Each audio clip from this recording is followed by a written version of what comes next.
Hello everybody, it's MLA Jason Nixon here, just talking to you from Sundre, where I've been this afternoon meeting with local people here in Sundre and Mountain View County in regards to the Bighorn. I've been talking to some council representatives for the County of Mountain View, as well as some town of Sundre representatives and people from our community as a whole about the Bighorn issue. Now, one of the big issues that is happening at this exact moment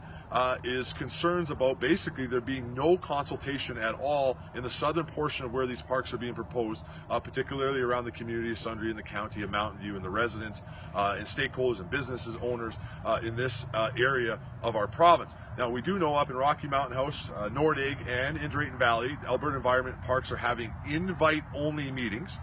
Basically meetings where they send invites to certain people in advance and allow them to come and participate in a discussion about their so-called proposal for the Bighorn.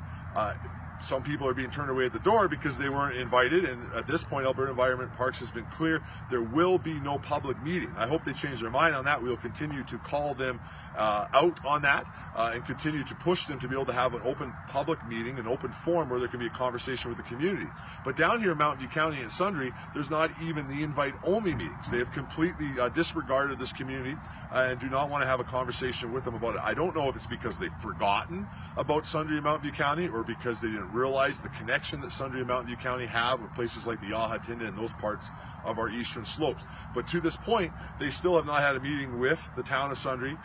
with the County of Mountain View, and certainly there are stakeholders all across this community that are concerned about that have things that they want to talk about, and lots of questions, of course, that want to be answered. And this begs the question, if you're not talking to one whole town and one whole area that's associated with this, what other things have you missed?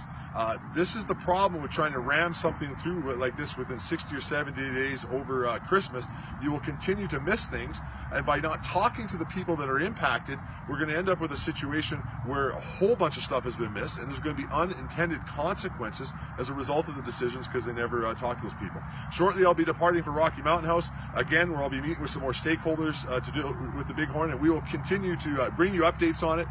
and we'll have more to say in the coming days as we begin to understand this plan. But right now, we're still in the point where we're calling on the government to have proper open meetings, and at the very least, have the same level of meetings that they're having in other communities down here in Sundre and Mountain View County. I think that is utterly ridiculous, and it's incumbent on the Alberta Environment and Parks to make sure that happens, and certainly on Minister Phillips and Premier Notley and the NDP government to make sure that the community of Sundre and the community of Mountain View